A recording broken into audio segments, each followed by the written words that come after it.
and a Champions League go Jumediano and Yado Bamano Etimia Trosubium Ade Ama Juventus Bobo Koni Yanko France Memo Yanko France said the PSG Abeto Jase Sabre woman name and comedy na kona nimi ye papa Amam say and she said those 30 million euros a year. And no mama just say, "Women tiama nema, se nema enya na dwene so betimi atena no wato se sina kan ade ama eye PSG bobo kono ye to so ade na kire eye Spain ho and ye fa to say the negotiations na shase between eye president of eye Barcelona Juan Laporta wono enso ene eye Messi papa ashase negotiations no se sabre one person renew contract no ema Messi wono so etimitena no sina kan ade ma Barcelona team no Yanko Chelsea aswe se say dia beto jam wo Abra Thomas Tuchel or joining aye Chelsea no Abra different Jorginho ne mono akosuri ye papa and nam so Barcelona for wo so mo consider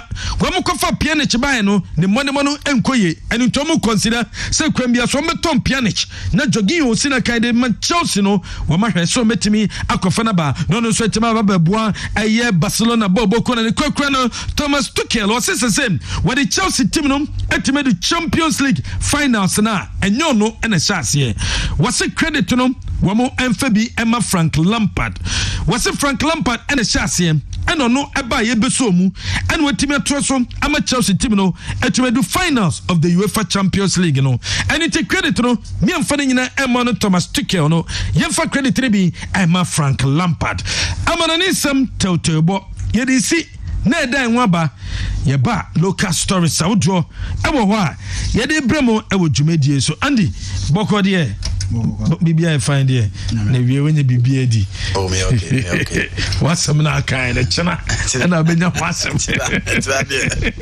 it's not there me TV ache okay chana to dinner and say na say me tinka okay obetinka first na me ban up we kura na ezi na o she Marco van Basten so catch Van de Beek on the same come Van de Beek can be players in home. Okay. Oh, you're one of my favorite players. But a very good player choosing a wrong club. The situation is a wrong club. You say United and need team papa. But United a team and you're good for passes.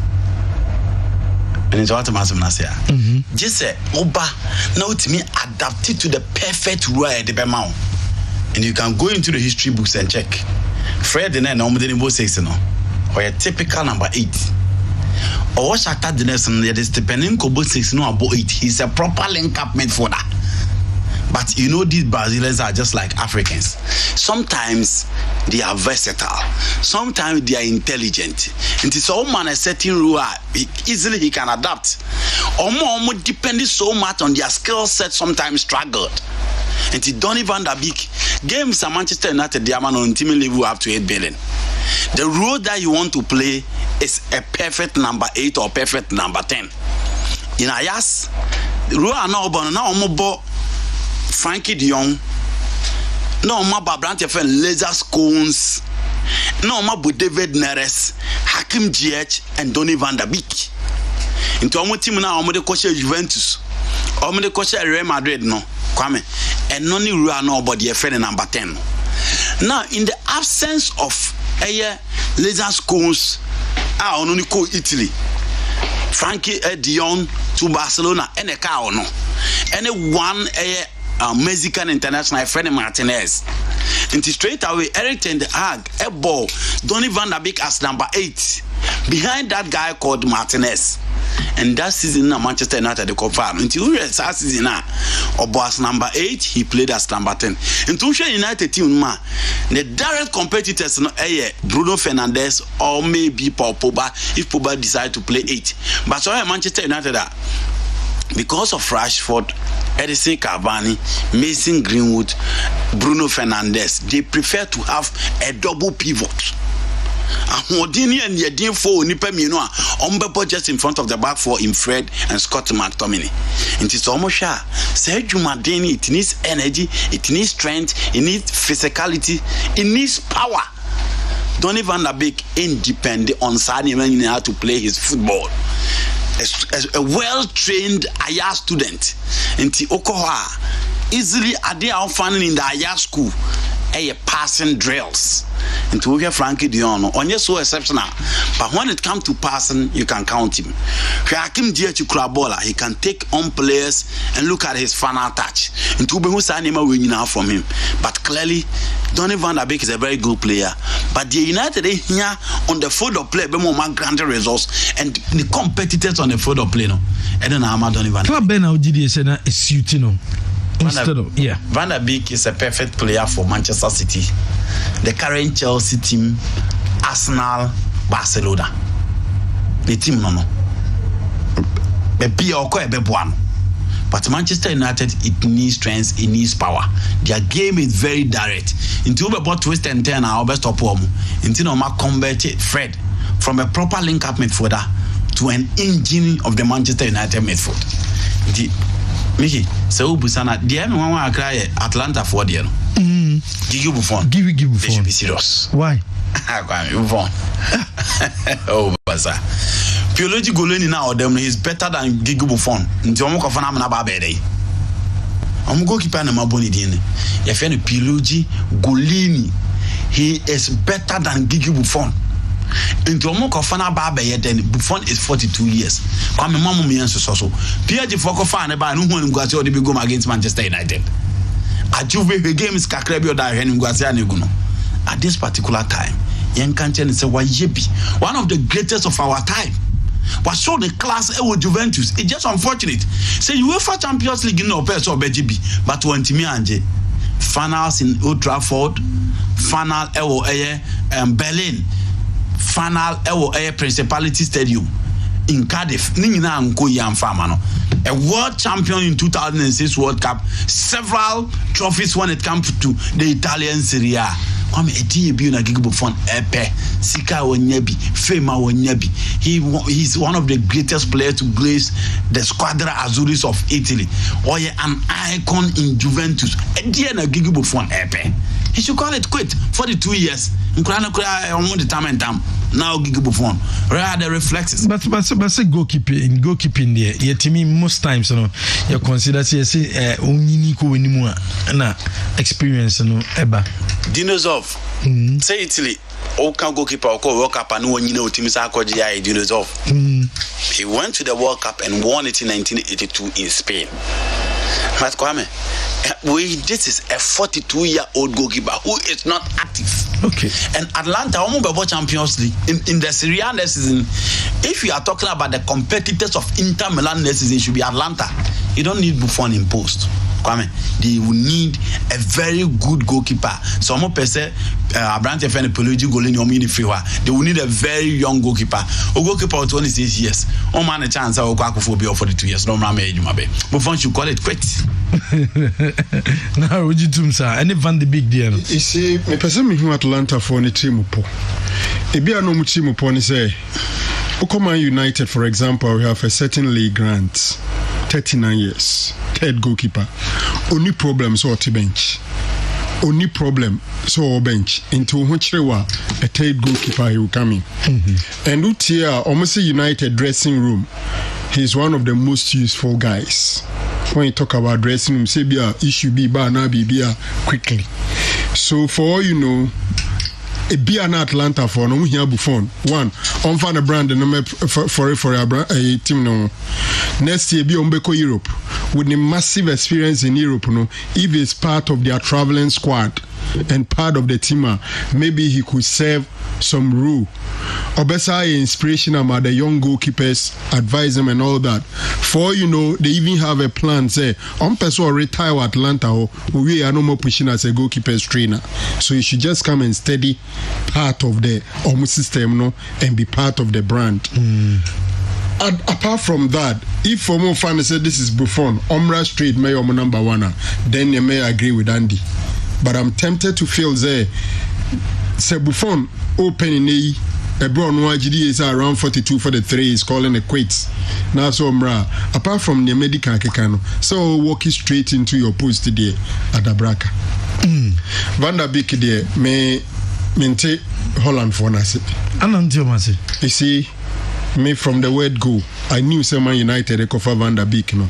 Omokofano no be a part of the squad, but no a starter. He knew it.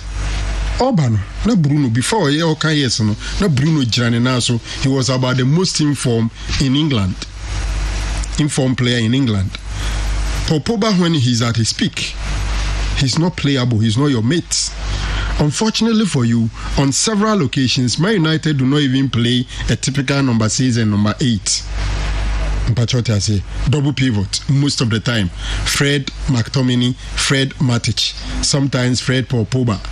It wasn't an issue of you are walking straight into the team. Unfortunately for him again, on few occasions, I will not chances. When to me, when to me improve. I think maybe Mejitum say na aspiration and say or be walking straight to Man United team there, then they have every right to be disappointed. Impo, one I know my advice and say he shouldn't have chosen United. I'm sure they knew what I was talking about. Say it's going to be difficult for Van der Beek because even at his best, the the same thing Crowdie United, he will still struggle to bench either Pogba or McTominay or Bruno Fernandes. Is still going to be difficult for him. Okay, yedi see yede nwaba yeba local stories awodo and yede ebremo na na rochina oni andi mo asempa Aden nkomona mudi ye no andi aka kire me na chena na me launching san komono. This is the best sports in town. Kessben.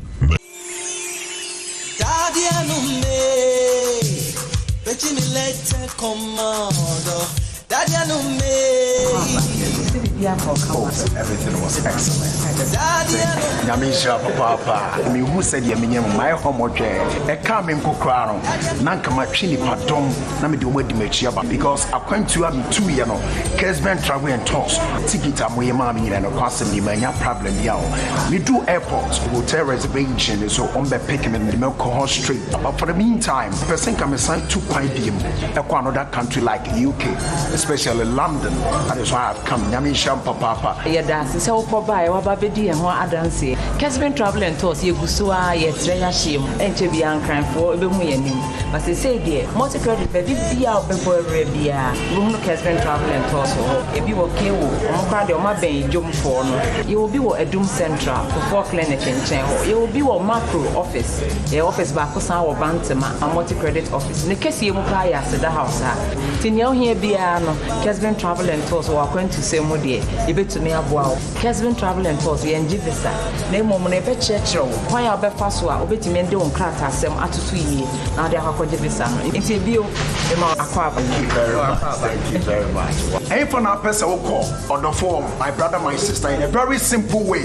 The whole world, in the Asia for Nanga, baby, a person who Kubiano, Kessben travel and tours, Ed Overcall. My name is going to bed, Yaman, but we who Kessben travel and tours, no, it was excellent and wow. And the 2 person who took quiet now going to your friend, yeah, a Kessben travel and tours. Muchas gracias, found out we mean that washi, where you are done.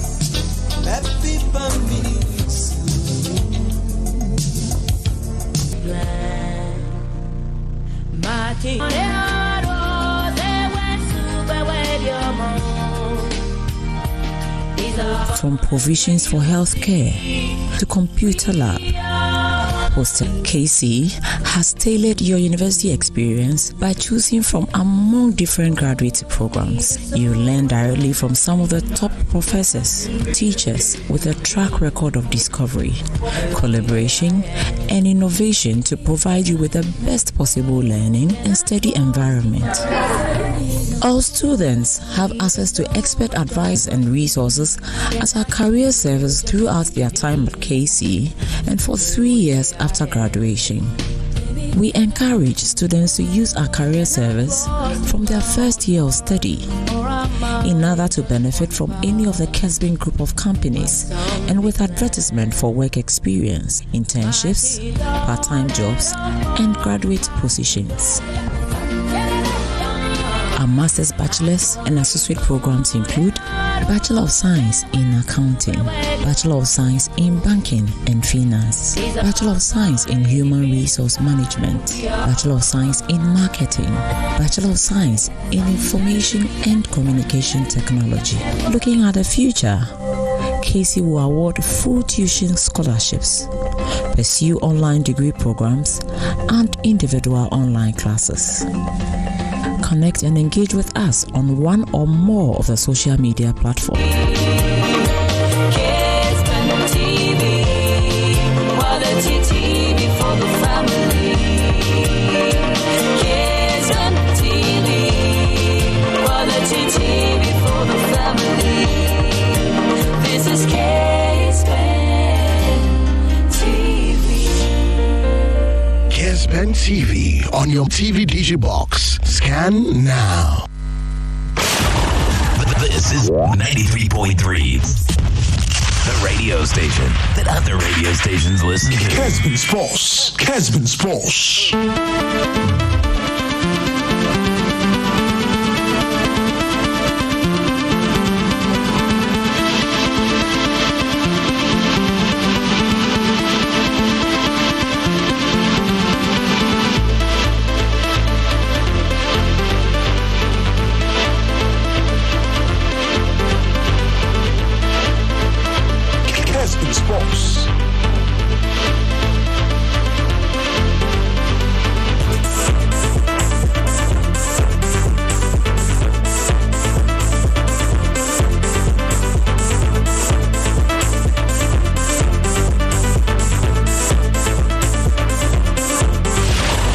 This is 93.3.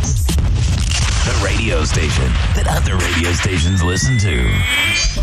Well, this is Kessben 93.3. Extra time Jumedie and a day Bremo.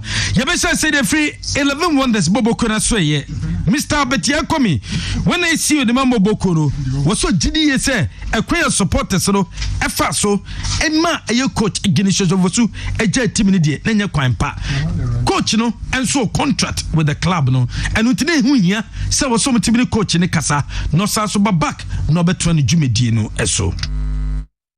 In fact, we met as a management and we took a decision that is come. We've also asked certain personalities to meet the supporters because at the end of the day, the consequences thereof and I think that we have to look at the interests of all the parties. And the directors will meet. I've taken some 4 people to go and meet them and talk about them because I didn't see them in here. And I want assignment and I didn't want to get myself involved in so many things. Whatever be the case, we need to be patient and we need to fight ourselves from where we are because we started very well and because of 1 or 2 factors we are dropping. I think that our focus should be on that side rather than a coach should go or a coach should stay or something like that. It's not easy. They might have their own, your friend is saying, reasons why they want to do that. But I think semester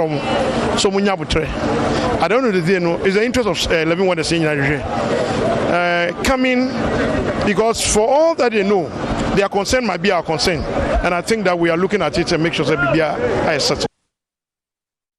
Betia komi yesio edema boboko no Samson Benjamin Bensache enso ayekumasi Asante Kodoka Central Region circles no on a down was at times games ekoswa I was at times uma referees no who the way you are feeling say game no referee no wan yade say be a referee wan yade was at times and you sort now ye din I was say bu also my referee no and who the we are who feeling Bensache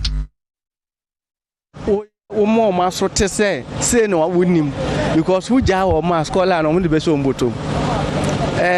Ye teams be brave any football there because football no the entire mass supporters here more aggressive the mafia aspect of football and it's a home team no we jeja ho kakra bia asamba for ase and I was supporters ye hu a ye de any say prefer officiating and ye nya fair officiating na say wo ye so ye nya bia wo gi and ye equalize 1-1 after the ye money enche and yes ade ba akokan that is what we want but say wo the way the ba no ignore we the ba no age there then ye hu say you are there to favor somebody. But for this, to me, like I say, it was a good game and good officiating. Make I say, Omoba so mbesisi. Benjamin Abensache to your society so GDS say cycles any management I was a publicity across we said be supporters the better baba no mabeshe games ebi Meka se kotoko ya feli wo ho enumre any management meeting kakra eka chom se omo attitude towards your match as they say wo form I was say about their matches who the rule Yema omo the culture is that matches be a jungle at the radio stations no more mobile. Intino na no omo masa de nya de ehia on because supporter no one Kenya na who the usefulness I was over stadium be use card the boy. And there last week near him say na wo form and it's nothing to write home about. Nya hwe it is say lockdown na ye kase nipa man nya hwe and your supporters in Kumasi say yeba na oboase ha so yeba at least I was say 25%. Etiminya nipa be 10,000 wa ha. They say 5,000 kra yenya. It's on the low side. There was said now tree management yenyina ye ba bonten ye be ma supporters say 25% no. So ye dey amaya but yenya hu aduma ye hu so mfa so. Ti yen start na ye mo team. And when we Benjamin Abensache Kumasi Asante Koroko Asante Region Circles when I down no and now you say before training coach Samobodu ni place edin komo was a match of Bechem United Bono different mentality was obi an function trimu say match number bona na day 1 of the Premier League Afena has Asia League na say was the results there so far na nye inti sa game one bobo against Bechem no a different mentality and omudi rem Bechem for the beto just say match no a 10 Ghana cedis 40 Ghana cedis and any sika womo ebeju gate abra womo ni across the book and so airball and any say sika mo beto say 10 Ghana cedis and 40 Ghana cedis Legon Cities coach Bashir Ford drops the game no was so many to chain concentration no our Brahman Liberty Professionals Ebabebo was a Sabre Ghana Football Association ebe deal with the matter no and unti matcha womo elko boy abra empono woman drops boy a match number na wie no woman dia tunchen concentration so our matcha woman ne eye bobo kwa ye fe Liberty Professionals and so ebebo no now ayi dia no ma ye heart of lands no details no fa ne fan so na fe oh woman you the same Far Rangers so with the GF for the verdict about one thing. Game now tomorrow I think around 84 minutes, no 86 minutes, and a referee and say fans need be attacking, so he can continue. And paying for no education call this in fact far for no so be chase she be this and tenye true, but eventually almost a video almost dead no according to GF release no natural video ni say indeed the referees were attacked and until no muka say amumu be my knee amudi verdict na babontin so ma award the Lions the 3 points and never game. Okay, yeah, I think so that's the situation. Andy mamisha chefio na mo confirm coach Samobodu see different mentality and Obudeba Bichi United a game in him one in the bay adwen if he say social games that has to focus against teams from this side Omoba against comment me and share. Omoba against Ashgood, Omolusui. Omoba against Medium, Omolusui. Omoba against Chelsea, Omoba draw. Omoba against Adriana Stars, Omolusui. The only game I have to folk are winning. And what this side, Kimfesa and Kwa. Beating Kimfesa by 2-1. And no Chelsea, it needs different preparation for a gamer. Kwame, only this side. And able again, Osha has to full performance in a way under Kuisamobodu and Sweni. They lost in the game against Ashgood and almost any dream safety boy and Yaman Fankoye. So once the pressure ever Kuisamobodu Swana ya wig him. obo home game we after Kim face I want to say coach the yampeno coach no the more bon so any coach no ntimi moaye sa course na last week buy in after Dream Safety game no after the Kim face game yanti say coach your friends am obodo be a bonnet you. And again if you want to maintain sanya man akofem pressure from supporters, pressure from certain leadership, pressure from certain quarters akoswano so person maintain na sanya man nyina agigwa. This is a must game. I also had to focus team konya very good results. Again, o check results no we are. Now as about say league table no teams na was no Kotoko media man Olympics omgusu atwe omu. Nti so one good results again. Kotoko is playing at home. Media man will be playing at home. Olympics will be playing at home. The three teams are almost that's what I had to focus na kwame. Omu nyina ebo home games and I had to focus away. Let's not forget Ghana Premier League so Bohoma. If Kotoko is playing at home, the possibilities of Mobesha Busia drafts and was low because we don't remember the last time a draft ever Kotoko home or Mobesha Kotoko. The last time almost 2-0 at the Barbara Sports Stadium. Again, so for team me say Mediama again is playing at home. And Kwame, any difficult game a Mediama Babebo. And you don't remember the last time a Mediama bought October Omulusu here. So it is about 90% say Mediama so Bohoma. Olympics. The last time they lost a game in Accra was the game against Legon City.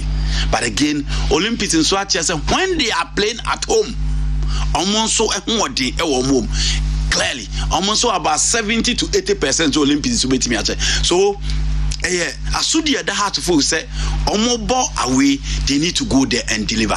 And has Oshe game someone bobon and saying how many betchem game be in Russo near Tranquility League no in Russo near Tranquility League no. The last time was that bed nego tete match now discipline how to fall by those 3 goals now of course will be team no.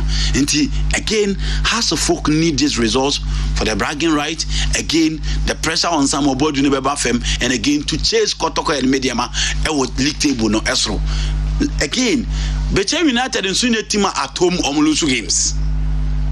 Take teams Kwame, they are yet to lose a game at the Bechem Park. Into no more Kwakoba, I was a weirdo. Until I agree with somebody say this game needs a new mentality before I had to full players and beat me no Makwako BB. It should be a must win for them. And I think Bechem, the likes of Salif Moromo will not be available tomorrow because game will not born the last time on a red card. But the likes of Clinton, the likes of players no musi academy Kofia Besima Emmanuel Boache mo available Charles Mensah mo available Kwame I also had to book here ready sent tokwa na omukoko no and then tokwa ketwa Mr. Abet Kome say supporters in the ma Ignacio Joseph Futu Continent Finti Ubiza and Mr. Kome no there he's the CEO. Why should he sit down for the supporters and also take a decision for the club? Because a Jumana and Koya or no Mr. Comini ever bonnet say a Jumana a demand so many 11 wonders went to me and yet nobody will be talking about the supporters. A your numum and be holding it to task.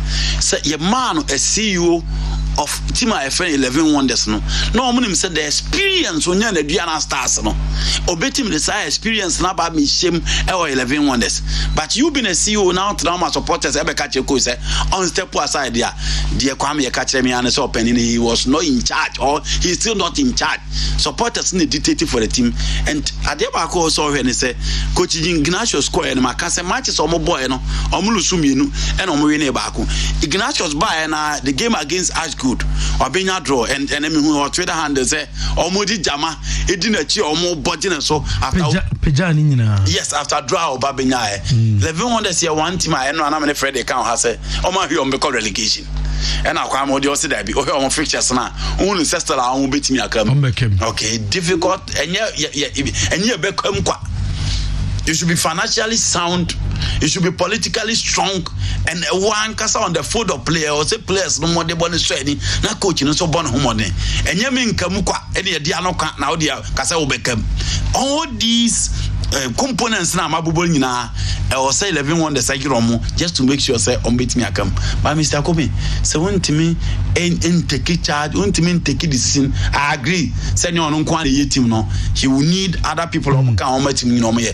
But if you are CEO, you say supporters about training ground say my coach and trainer coach enqua yema coach ni players in training see you on sanye tight. That is different from coaching step aside.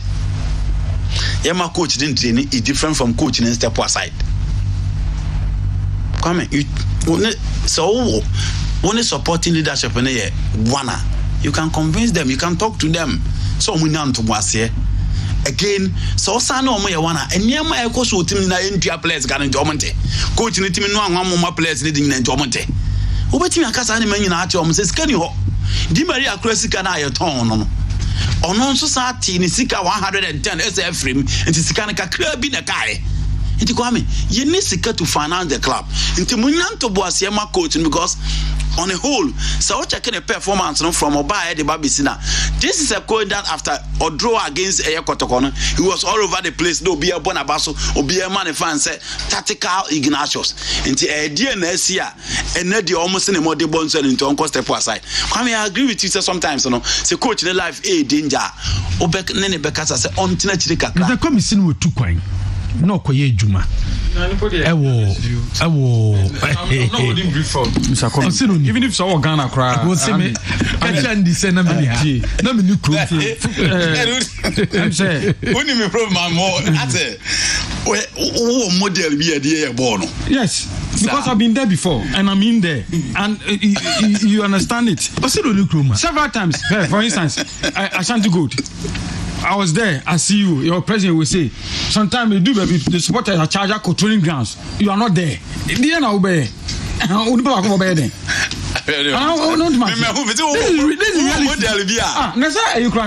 England crown. As a Venga time, as my supporters. So as a Venga uncle, where is you? The supporters are you need them.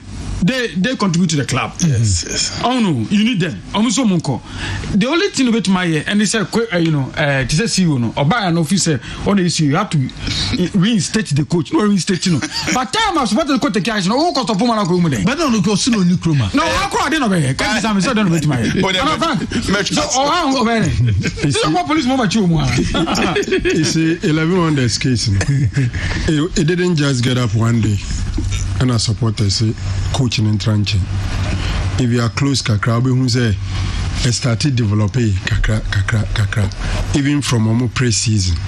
Supporters even felt that some players be a team no how honor ba no the business. Mekai this striker formerly of House of Fuka Kessben. Asitoleno. No, Asitoleno. Gilbert Fiamanyo. Oh, Hobby. Fiamanyo from our supporters for training grounds. The allegation is Mr. Committee. The allegation they did was that Mr. Komen causes and crime for the Umabao. So Mebo. They may be entirely wrong. But that is the communication ongoing. Supporters who said no, Fiamanyo intimate the Kakra. I don't know about between Jankra name. Then later, coach Nidian, I only Mr. Keto Krekuna Kabum.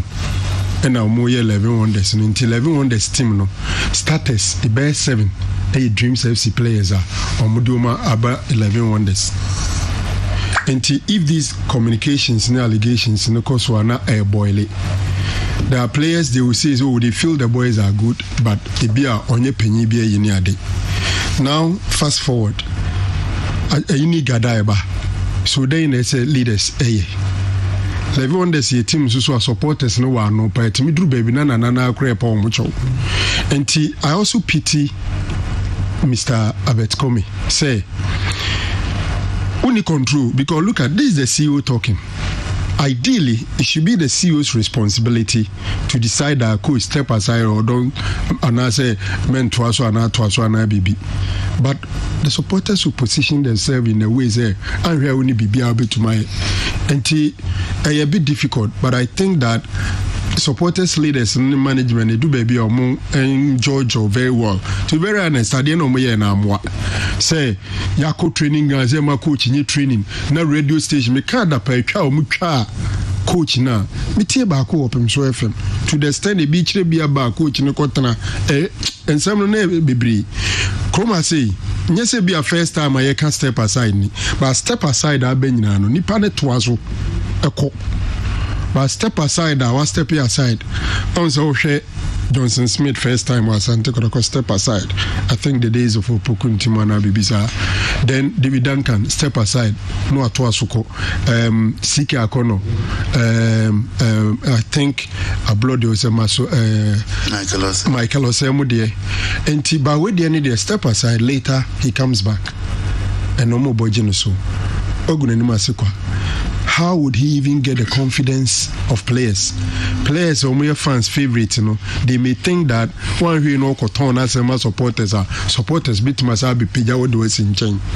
Timothy says supporters and also TNC yes, and I'm your team also Modia. Nanso so my pancrophobia so munye juma. Into Mumwasa uncle for Mumunye. At least supporters Nanka Samutin chair or Munyin Tumse Domuya and Anye. Because say a year, Sankomunka Sankomra back. You tried, you fail. Never again should they do that. That should be a better option. Okay. We are no free where. Mitio being such a supporters leader. Come say Asante Kotoko. Mitio mini obeying into obeying we cried in your radio interview, camera and TV camera and a susu in your interview. And regional circles chairman. We see a bomb match now. So supporters and come one year near maybe a referee in the Mrabechen in the bottom. Or the score line. Or the score line, beba. Saying a book game of supporters before so I can come home. I am sure say referee no. On from ranching. Yes. Say yeah. How are they going to do it? Inchetiemu was standing. Kwame, if you are in a leadership position, you would have to be careful with your comments. Because when you're careful, Obi Bayama na bro so untimi control at that time.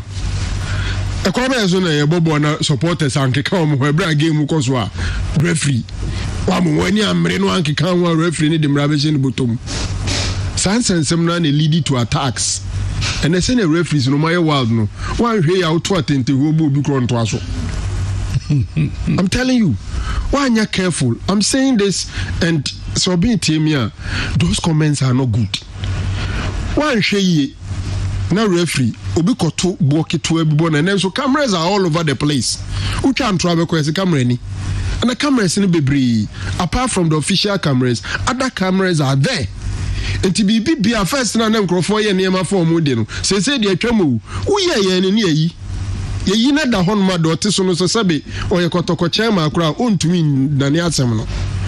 Enti ene die e se ensem kan ye nyina no e ye de M5 bufuo nhye nkrofo because baby abasa ye kono yen starti game no so ko league centers a baby o mtai basa no referees ne kan ne ba na ne a chance e di o matemo enamba fabi ni a chance e di o matem. That is where it gathers momentum onye mo abemsi and start kra no ni e di na tem.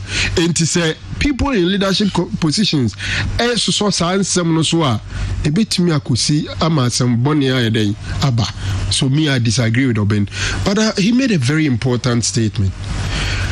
Ese attendance no enkoyi kra 25%. Kotoko is winning. Enti why are the supporters not in the stadium?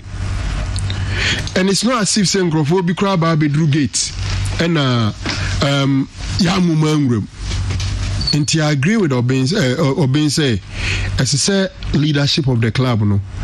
To me, you see, Usha Kotoko's management, we are, and of course, I say almost all of them, new, almost.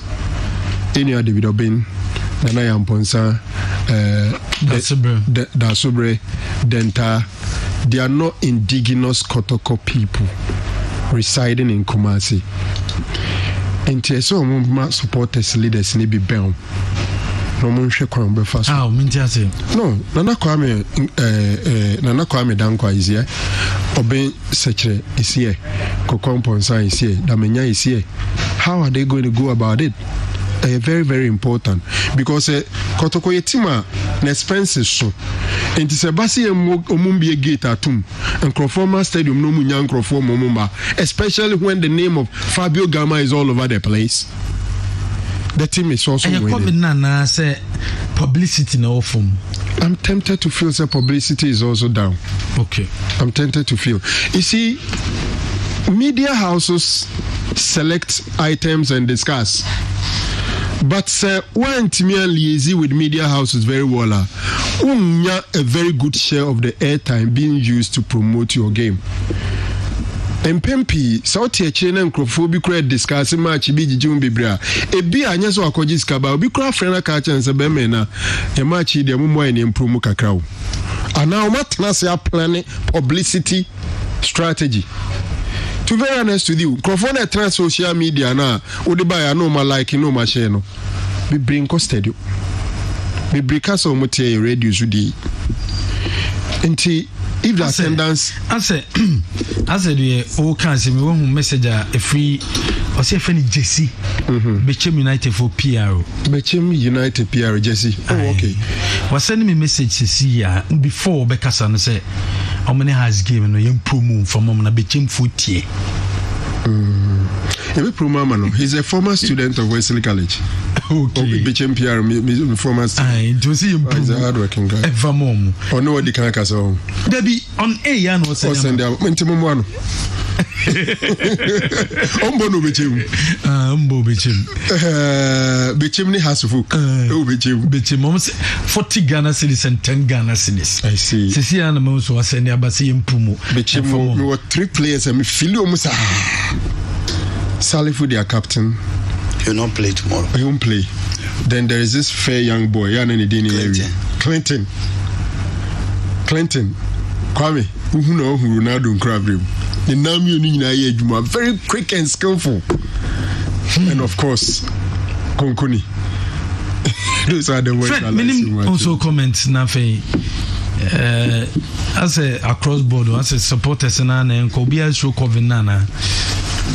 Say between the support 25 a band beam so still I mean a bank can be 25 no feel because you see I don't think so obi ye feel saying no utima I said I customer plenty only 25% of way and there about asa into be abegna gate you man wuro matum you are yes starting by what be I just want to control less than 25% to just allow now just but you see COVID has affected all sectors of the economy baby are affected and football any exception. Also things that for Saturday and so can be and is who matches on Bonnie Saturday I go in the bus and they don't promote their matches. Okay. Almost cheek any Facebook or Twitter non promote. I wasn't to mean promo. Nipa sene what Twitter. Na me am for no more margin on Monday quite what Twitter. I'm going to. So you see, COVID affected all the sectors of the system. Could be any special baby a gathering. Sometimes if you compare to me say gathering, so could be. Then you find means of dodging it to excusing yourself. On to me, if you say affected football as well in terms of Nipana matches. Okay. Team Biaka say, I'm going to 25% Benyama must stop it. Nipasimo move. We close those there. Ultimately, from which from Pesumurum, but only media people and a few handful of supporters. But 25% in the Bayern. Young team Bions who are admitted 25%, and so I'm a close to Bianco fee. It tells me say at least one because they are not up to 25% of the capacity of the stadium. That's the simple interpretation I can give to it. TMBM. Maybe if you say CJ, only it's one thing I would advocate for. I'm saying everyone does dealing with it. I think that the good thing is they brought the coach back because the name of the coach from him. And Ignatius Osefosu is one of the coaches I'm looking up to because I know what the Andy can not Ghana do like gang or group or particular breed or particular age group B of coaches on mobile system anymore. And no mean I say free. No we idea no one echo run ba. So some do ni ha na fani wa ha fani ni ha na ike do say wa na we ni ha na you understand some group of people sapon wa ha ebetado wa ha we wa group bi omu bae omuko na a muso system the buy maso kuno do ne sika konomu ne ewo that's the bash no when it belong to okay bash mo buy him after hebetado na bash buy pagos and then sika money maso mo buy today. So I see again just Fosu and Samobodumu and Thompson ya prekun madam for yawa champon Mahu those crop how that lamte almost so eba. And I wish say my successful like chomukono. Because you take the phone on Macolina, no boom in a dia, only be a crack of who bought some to do dinia, back in 1995. I had a Samadi, back in 1995, Samadi. About some to do back the Black Stars. Back in 1 year, the Gambia winner qualify for Africa World Cup. I'll go back the 71. They did something. Okay, AK Afania, Obaka Starlet 91, Obaka Black, no qualify first ever Black Queens called World Cup 1999, if I'm not wrong. You understand? So they did something, and I want to see the crop no move ban. The crop will mean limited to Bodu and Ignatius Fusune or other young coaches no more system. I would want to start from Shika Kono Nemasokuna Dumune Wesu Mustana. I want to see them do something significant. So the channel. And so I want them to succeed, especially Ignatius. He's a young guy, taking up the challenge because he's taking the time to go through the rudiment of Sa coaching course. Highly qualified. Highly qualified, and for him to succeed, our 11 wonders, just all idea because our resources in here. Let's be honest, being Frankie can say, almost Mr. Beckham. Now, if it's on first, I play some man, come on, play some for him.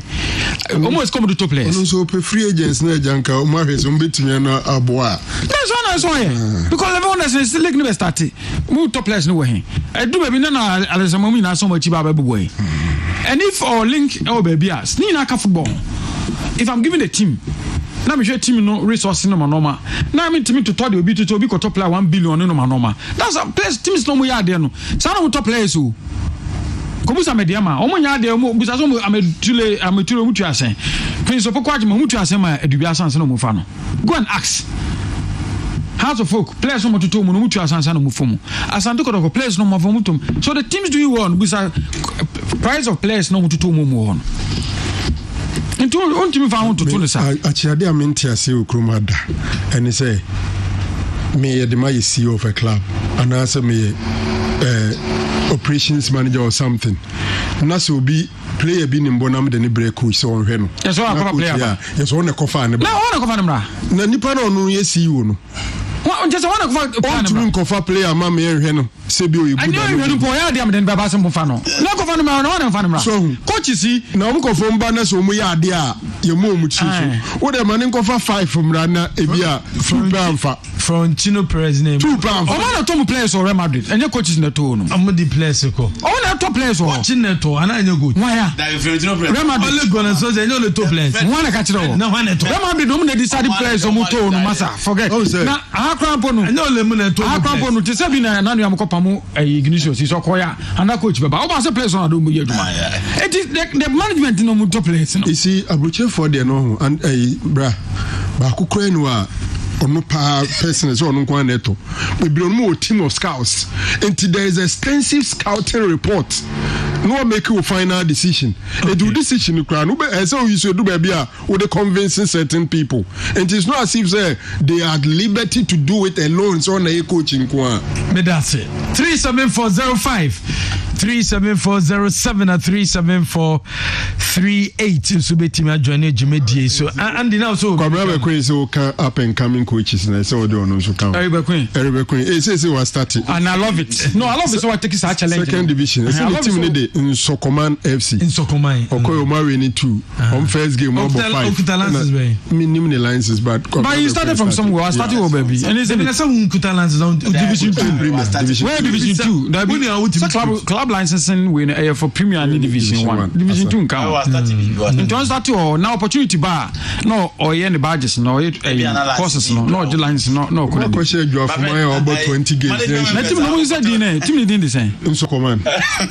Dobe yen say we have to get away. Say team on soccer 2% soccer ne bar. We pay the India to team no. Now the soccer account they say I Kumasi Santo Kotoko. What I say Barcelona. The team didn't look Kotoko by Kumasi, team the Kumasi count. Team didn't the Heart of Folk by one crime team the Accra account. To bet my pedi now the soccer on the account. So command FC. Good afternoon. Mickey, the darling boy. Pato, meet you. Mickey, what you have over there? Namiado. Namiase. Boy, no way. pa jezo Roma na anya wasem awasi mini bechem don't matter there but Miki me de bi ameka de se mo gidi o coach Samobodu o refa there o de has team ne faso na it tells you say bibia bi bete emre anezi ni nyama coach no ni nyone boys in the share pre-season as it de bi ameka kire ya nga say supporters ni bi say bi nyamre ma coach no mata me coach ni say peluka coach okromwa ye ko fa brofo na ba yanko bi jane ye peluka coach onim terrain na coach Samobodu ntimi me da se pa ye pato why Mobimbre hello good afternoon. Okay. Hello. Hello, good afternoon. Good afternoon. Abum Jose. Nami adumi yawoye. Mizamiki yetabre ya mo fani no ya mo yetabre ya yenka bi na mo kam ye tia glanopa. Mate. Am ye kwane yenka. Mate. Na kaka pesa me kan say from Haiti because every do kwa ofen. Okay. Na je mo kan kotoko yi ye friends ye di para obo aso no. Na sam no kan no. Publicity in there, me sure say o form. By the me person me catch up say Kotoko supporters no 77 players.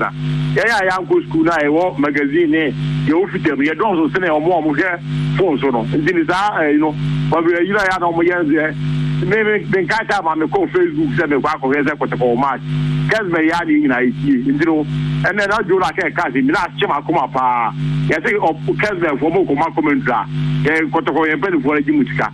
Le sira mo azade ni e me pen for umutie mo a de mo ya ni minim ye asem ko abdi wa mi sika na say upon Kessben pa e be wura no mo commentra mo te ye ji Kessben sika. Le say ye pen for umutia problem o no mo he no mo so we na ni kire ya ye ti bi mo ayo so me da se pa brena so yentime fa ofrefobium ye dey see DJ Sims better as no the concert juju medie no e de abreye. Levels don't change. Freshness ne kunsano. Bema me huama mani aje. Hey, sena unemployment e ma ye hunu bema o. Aze, orukodo. Nje me ewie mo top up no wo Kessben